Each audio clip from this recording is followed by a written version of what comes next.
শিক্ষার্থী বন্ধুরা সবাইকে ফুলের শুভেচ্ছা। আশা করি সবাই ভালো আছো। আমি আমির হোসেন খান, সহকারী শিক্ষক, Motijheel model school and college. আজকে তোমাদের সামনে যে বিষয়টি নিয়ে আলাপ করব সেটি হচ্ছে পঞ্চম শ্রেণীর প্রাথমিক গণিত অষ্টম অধ্যায় গড়। অষ্টম অধ্যায় গড়ের উপর ভিত্তি করে এটি আমার দ্বিতীয় ক্লাস। তোমরা আমাদের পূর্ববর্তী ক্লাসটি আশা করি দেখেছো। যদি এখনো দেখে না থাকো তাহলে পূর্ববর্তী ক্লাসটি দেখে নিবে, তাতে করে আজকের অধ্যায়টি তোমাদের বুঝতে আরো সহজ হবে। আজকের অধ্যায়টিকে আমি দুটি অংশে ভাগ করেছি। একটি হচ্ছে আমরা প্রথমেই কিছু সংক্ষিপ্ত প্রশ্ন উত্তর দেখে নিব, যেখানে আমাদের পূর্ববর্তী ক্লাসের কিছু আলোচনা পুনরায় আমি আবার তোমাদের জন্য রেখেছি, এবং পরবর্তী অংশে রয়েছে কিছু ব্যবহারিক প্রশ্ন, যেখানে আমরা কয়েকটি যোগ্যতা ভিত্তিক প্রশ্নের সমাধান করতে শিখব। এই যোগ্যতা ভিত্তিক প্রশ্নগুলো সমাধান করার মাধ্যমে তোমরা তোমাদের বাস্তব জীবনে গড় নির্ণয় করতে পারবে এই আশা করছি। তো তোমরা মনোযোগ সহকারে সম্পূর্ণ ক্লাসটি দেখবে। তো চলো আর কথা না বাড়িয়ে আমরা আমাদের মূল পর্বে চলে যাই। কিছু গুরুত্বপূর্ণ সংক্ষিপ্ত প্রশ্ন উত্তর। প্রথম প্রশ্নটি হচ্ছে গড় কাকে বলে? এটি আমরা আমাদের পূর্ববর্তী ক্লাসে আলাপ করেছিলাম। গড় হচ্ছে দুই বা ততোধিক রাশির যোগফলকে রাশিগুলোর সংখ্যা দ্বারা ভাগ করলে যে মান পাওয়া যায় তাকে রাশিগুলোর গড় বলে। অর্থাৎ যদি তোমাদেরকে কিছু রাশির গড় নির্ণয় করতে হয় তাহলে প্রথমে সেই রাশিগুলোর যোগ করে নিবে, তারপর রাশিগুলোর পরিমাণ দ্বারা সেই যোগফলকে ভাগ করলে তুমি রাশিগুলোর গড় নির্ণয় করতে পারবে। পরবর্তী প্রশ্নটি হচ্ছে গড় নির্ণয়ের সূত্র। গড় নির্ণয়ের সূত্র হচ্ছে রাশিগুলোর যোগফল ভাগ রাশিগুলোর সংখ্যা। এটি তোমরা মনে রাখবে, এই প্রশ্নটি আমাদের পরীক্ষায় মাঝে মাঝে আসে। গড় নির্ণয়ের সূত্র লিখো, তখন তোমরা এই সূত্রটি লিখবে। এছাড়াও আমার পূর্ববর্তী ক্লাসে আরো কিছু সূত্র দেওয়া আছে, তোমরা সেটা দেখে নিবে। গড় নির্ণয়ের ক্ষেত্রে রাশিগুলো কেমন হতে হবে, এটা আমাদের পরবর্তী প্রশ্ন। তোমরা কি অনুমান করতে পারো রাশিগুলো কেমন হবে? রাশিগুলো সমজাতীয় হবে। সমজাতীয় কথার অর্থ আমরা আগে বলেছিলাম যে বয়স এবং উচ্চতা আমরা যোগ করব না, বয়সের সাথে বয়সে যোগ করব, উচ্চতার সাথে উচ্চতায় যোগ করব। তাই আমাদের গড় নির্ণয়ের ক্ষেত্রে এই বিষয়টি খেয়াল রাখতে হবে, রাশিগুলো যেন সমজাতীয় হয়। পরবর্তী প্রশ্নটি হচ্ছে কয়েকটি সংখ্যার গড় নির্ণয় করতে বলেছে। 21, 0, 11 এবং 4। এই সংখ্যাটিতে একটি বিষয় খেয়াল করো, দ্বিতীয় সংখ্যাটি 0। যখন তোমরা যোগফল নির্ণয় করবে তখন কিন্তু 21, 11, 4 এগুলোর এই তিনটি সংখ্যা যোগ করলে ফলাফল যা হবে 0 সহ যোগ করলে কিন্তু ফলাফল তাই হবে। তাই তোমরা মাঝে মাঝে একটা ভুল করে ফেলো, 0 ছাড়া এখানে যোগফল যা 0 সহ যোগফল তাই। কিন্তু সংখ্যা তোমাদেরকে কয়টি দিয়েছে? এখানে 4টি। তো তোমরা রাশিগুলোর যোগফল ভাগ রাশিগুলোর সংখ্যা, এটি হচ্ছে সূত্র।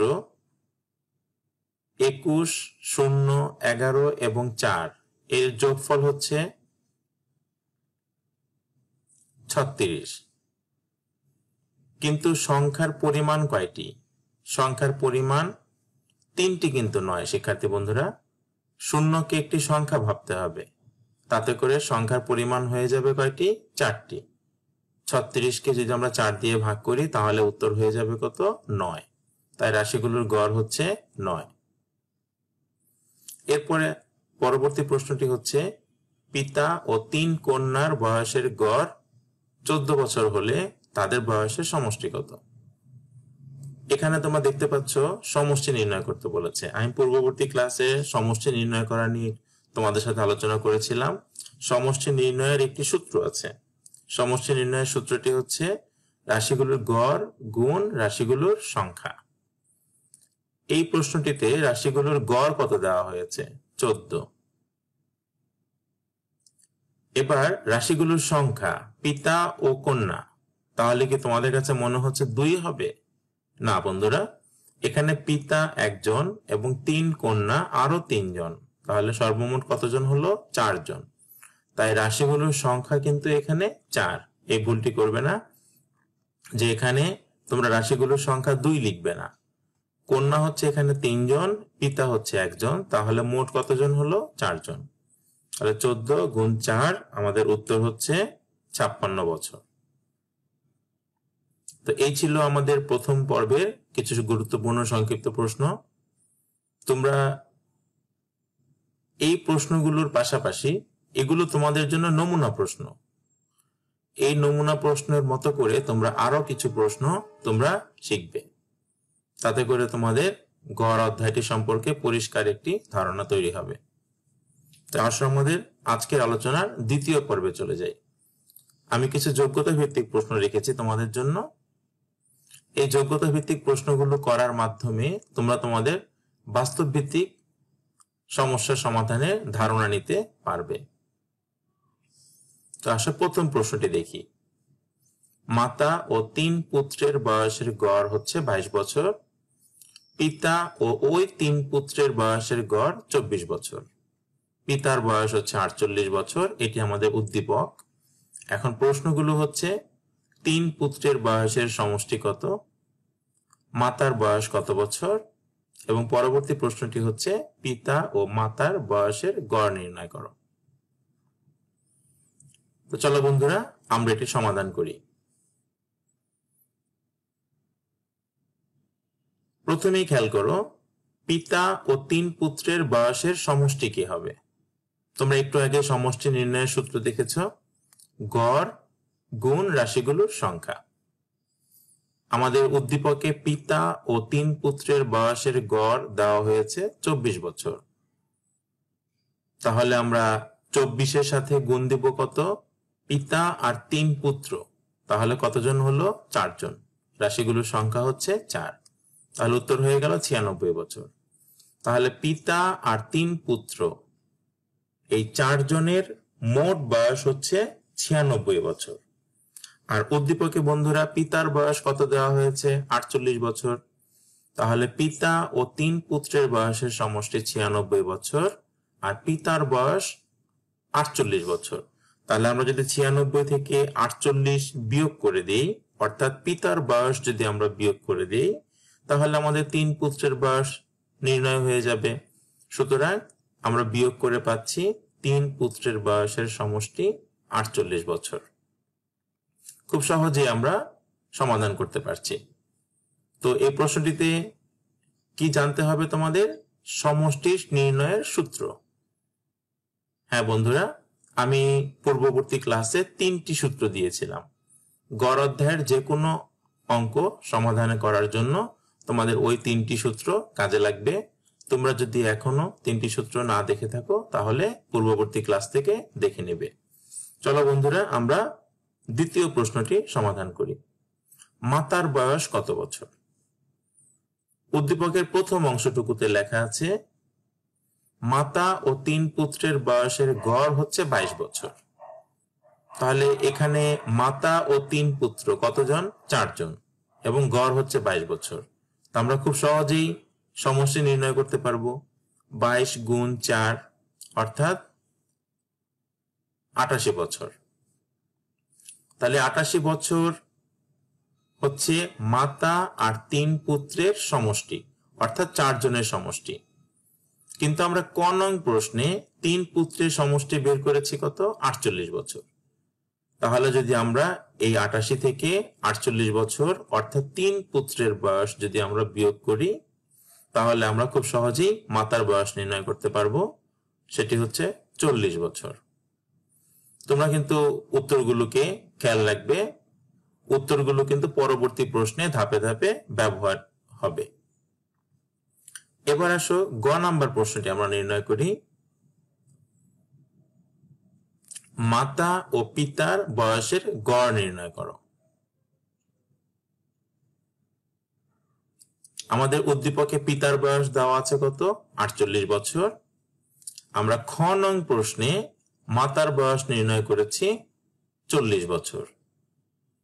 তাহলে দুইজনের বয়সের সমষ্টি কত হচ্ছে? পিতা ও মাতার বয়সের সমষ্টি হচ্ছে 48 যোগ 40 অর্থাৎ 88 বছর। তো সমষ্টি যদি আমরা নির্ণয় করতে পারি তো গড় তো আমরা খুব সহজে নির্ণয় করতে পারবো, তাই না বন্ধুরা? তো পিতা ও মাতার বয়সের গড় কত হবে? সূত্রটা তোমাদের নিশ্চয় মনে আছে, রাশিগুলোর সমষ্টি ভাগ রাশিগুলোর সংখ্যা। এখানে সমষ্টি হচ্ছে 88 বছর, পিতা এবং মাতা হচ্ছে দুইজন, তাহলে রাশিগুলোর সংখ্যা হচ্ছে কত? 2। আমরা যদি 88-কে 2 দিয়ে ভাগ করি তাহলে 44 বছর পাচ্ছি। কি বন্ধুরা, গড়ের অঙ্ক কি কঠিন মনে হচ্ছে? নিশ্চয়ই না, গড় অধ্যায়ের অঙ্ক খুবই সহজ। আমরা আরেক ধরনের একটি সমস্যা চলো দেখি।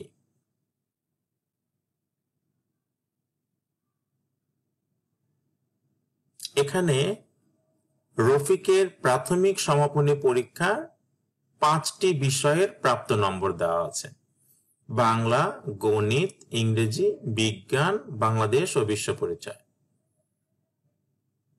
তোমাদের করণীয় কাজ প্রথম 3টি বিষয়ের প্রাপ্ত নম্বরের গড় নির্ণয় করতে হবে।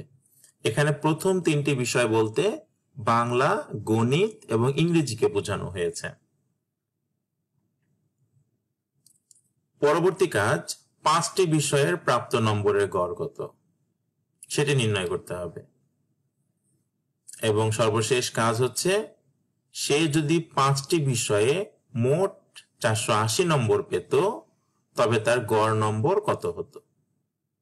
চলো বন্ধুরা আমরা এই অঙ্কটি করি এখন। এখানে প্রথম 3টি বিষয়ের গড় নির্ণয় করতে বলেছে। গড় নির্ণয় করার জন্য তোমরা জানো যে রাশিগুলোর সমষ্টি নির্ণয় করতে হয় প্রথমেই। তাই সমষ্টি নির্ণয়ের জন্য প্রথম 3টি বিষয়ের নম্বরের যোগফল, প্রথম 3টি বিষয় হচ্ছে বাংলা, গণিত, ইংরেজি। তাহলে বাংলায় রফিক কত পেয়েছে?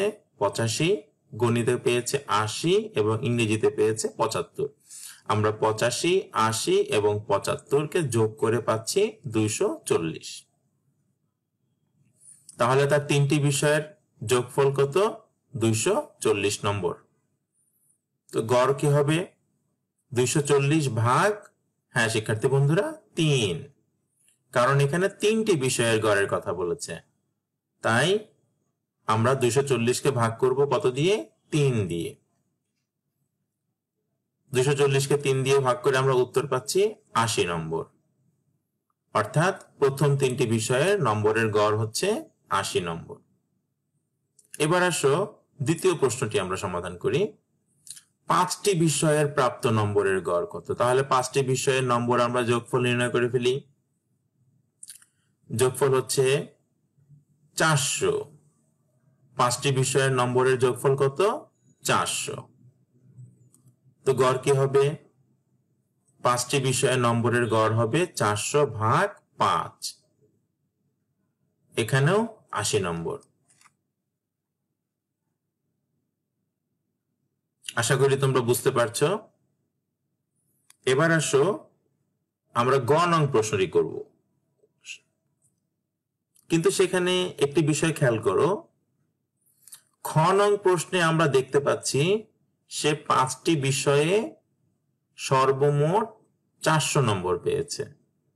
আর আমাদের গ নং প্রশ্নটিতে বলেছে যদি সে 480 নম্বর পেত তাহলে তার গড় কত হতো। অর্থাৎ খ নং প্রশ্নটিতে যেখানে আমাদের যোগফল 400 ব্যবহৃত হয়েছে, সেখানে আমরা গ নং প্রশ্নটিতে যোগফলের জায়গায় 480 ব্যবহার করব।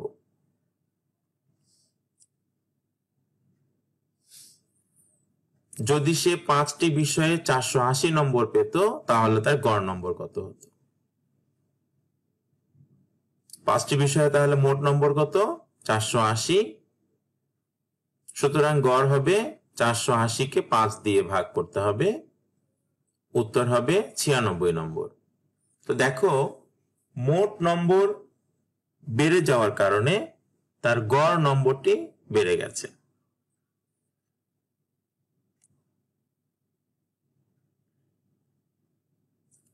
চলো বন্ধুরা আমরা আরেকটি সমস্যা সমাধান করি। যোগ্যতা ভিত্তিক প্রশ্ন 3। এখানে 8টি পেয়ারার ওজন দেওয়া হয়েছে 54 গ্রাম, 52 গ্রাম, 59 গ্রাম, 58 গ্রাম, 56 গ্রাম, 60 গ্রাম, 63 গ্রাম এবং 62 গ্রাম। প্রশ্নগুলো হচ্ছে পেয়ারাগুলোর গড় ওজন কত গ্রাম। পেয়ারাগুলোতে কোনো সংখ্যা উল্লেখ করেনি। কতটি পেয়ারার গড় ওজন নির্ণয় করতে হবে তা কিন্তু বলা হয়নি। সেই ক্ষেত্রে আমরা সবগুলো পেয়ারার গড় ওজন নির্ণয় করব, অর্থাৎ 8টি পেয়ারার গড় ওজন নির্ণয় করব। খ নাম্বার প্রশ্নটি হচ্ছে প্রথম 4টি পেয়ারার গড় ওজন কত। আর গ নাম্বার প্রশ্নটি হচ্ছে প্রথম 4টি ও শেষ 4টি পেয়ারার গড় ওজনের পার্থক্য কত গ্রাম। পার্থক্য নির্ণয় করতে হবে। চলো বন্ধুরা আমরা এই অঙ্কটি সমাধান করি। ক নাম্বার প্রশ্নটিতে 8টি পেয়ারার গড় ওজন নির্ণয় করতে বলেছে। তো গড় নির্ণয় করতে হলে আমাদের তো সমষ্টি নির্ণয় করতে হয়। তো চলো আমরা 8টি পেয়ারার সমষ্টি দেখে নিই কত হয়। 8টি পেয়ারার ওজনের সমষ্টি হচ্ছে 464 গ্রাম। সুতরাং পেয়ারাগুলোর গড় ওজন হবে রাশিগুলোর সমষ্টি ভাগ রাশিগুলোর সংখ্যা, অর্থাৎ 464 ভাগ 8, উত্তর হচ্ছে 58 গ্রাম। পরবর্তীতে খ নাম্বার প্রশ্নটিতে প্রথম 4টি পেয়ারার ওজনের গড় নির্ণয় করতে বলেছে। প্রথম 4টি, তো উদ্দীপকে সংখ্যাগুলোকে ক্রম অনুসারে প্রথম 4টি। তো প্রথম 4টি পেয়ারার গড় ওজনের সমষ্টি হবে 54 গ্রাম, 52 গ্রাম, 59 গ্রাম এবং 58 গ্রাম এর যোগফল।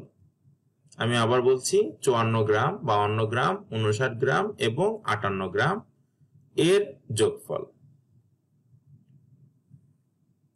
যোগফল হচ্ছে 223 গ্রাম। এবার গড় হবে 223 ভাগ 4, কারণ এখানে 4টি সংখ্যা আছে। 4টি পেয়ারার গড়, তাই 4টি সংখ্যা, তাই আমাদের ভাগ করতে হবে 4 দিয়ে।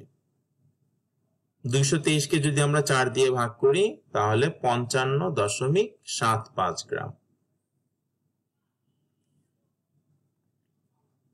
এবার গ নাম্বার প্রশ্নটিতে প্রথম 4টি ও শেষ 4টি পেয়ারার গড় ওজনের পার্থক্য নির্ণয় করতে হবে।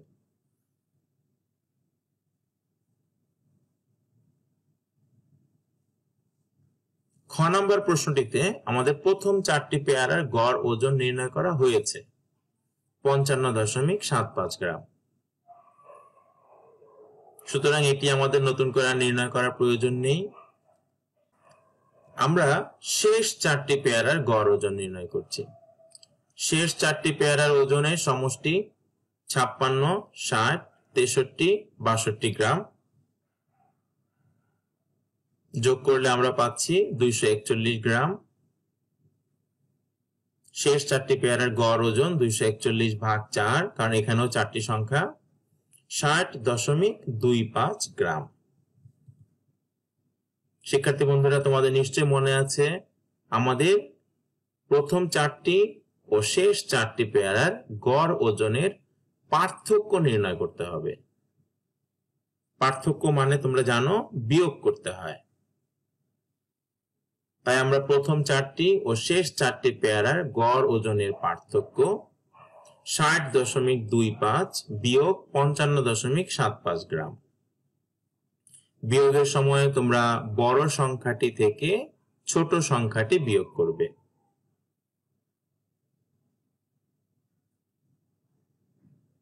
আমাদের উত্তর হচ্ছে 4.5 গ্রাম। কি শিক্ষার্থী বন্ধুরা, অঙ্কগুলো কি কঠিন মনে হয়েছে? আমি চেষ্টা করেছি গড় অধ্যায় থেকে যত ধরনের সমস্যা তোমাদের হয় তা আমার ক্লাসটিতে আলোচনা করার জন্য। আশা করি এরপরে তোমাদের আর কোনো সমস্যা থাকবে না। তোমরা আমার ক্লাসটি করার মাধ্যমে নিজেরা বাস্তব জীবনে গড় অধ্যায়ের সমস্যা সমাধান করতে পারবে এই আশা করে আমার আজকের ক্লাসটি এখানেই শেষ করছি। সবাইকে ধন্যবাদ।